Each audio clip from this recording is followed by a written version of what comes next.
Welcome to an in-depth explanation of e-commerce logistics, focusing on those frustrating out-for-delivery delays. We're here to explain what's really happening behind the scenes. If you've ever tracked an online order and seen the status out for delivery only for the day to end without a knock, you know the frustration. We'll demystify the logistics process and explain the common reasons for these delays. That moment when your tracking says out for delivery, but your package never shows up. It's a common issue that causes a lot of customer confusion and worry. Let's explore why this happens. Once an order is dispatched, it enters a complex logistics network. This involves numerous steps, from warehousing and sortation to the final mile delivery.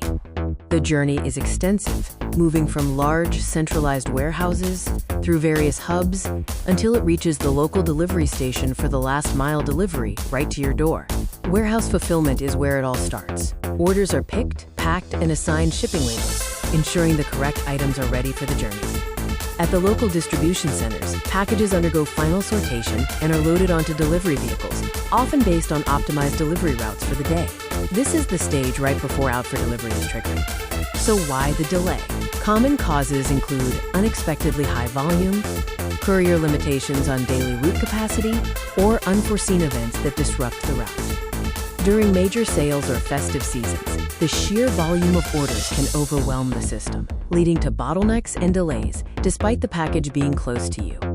Sometimes, unexpected logistical bottlenecks like severe weather, vehicle breakdowns, or even road closures can force carriers to postpone or reroute deliveries. One of the most confusing statuses is a, quote, failed delivery attempt when the customer was home. Let's look at why these fake attempts appear in your tracking. For the customer, a failed attempt often feels like an intentional delay, or that the driver simply didn't try, causing frustration and mistrust.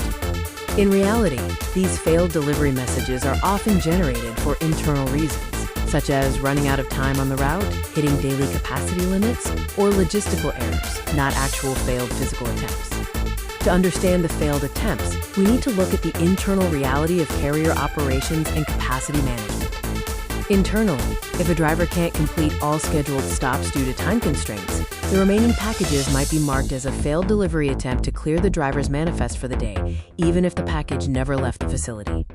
This creates a gap between the internal operational status and the customer-facing tracking update, leading to confusion and the perception of a quote, fake attempt.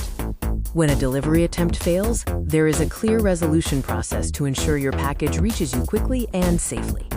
If you receive a failed delivery notice, the best steps are to immediately contact customer support, try to reschedule the delivery, and confirm your address details. The final resolution is always a commitment to delivery. The package is typically attempted again on the next business day or made available for pickup. Let's uncover how e-commerce tracking statuses actually work to give you a better understanding of what each update means.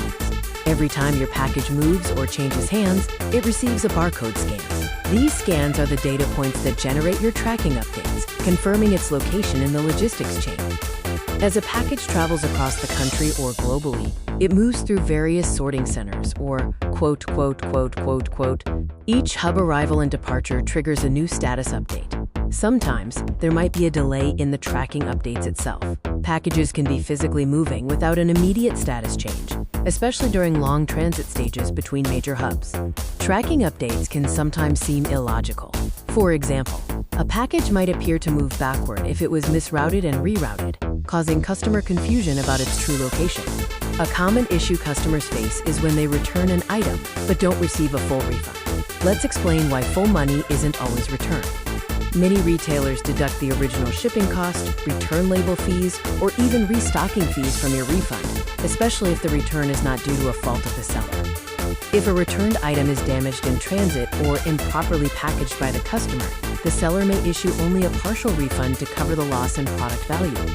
Refunds are often conditional on meeting the seller's return policy, such as the item being in original condition, within the return window, and including all original parts. Ultimately, the seller makes the final decision on the refund amount after reviewing their policy and inspecting the returned item for any discrepancies. Imagine a mock call where a customer is upset about a partial refund. The professional agent explains clearly and calmly how the return policy applies and why a full amount wasn't issued.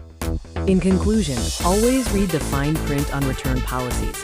Understand that out-for-delivery delays have internal logistical reasons and that tracking isn't always instant. This knowledge helps manage expectations in e-commerce.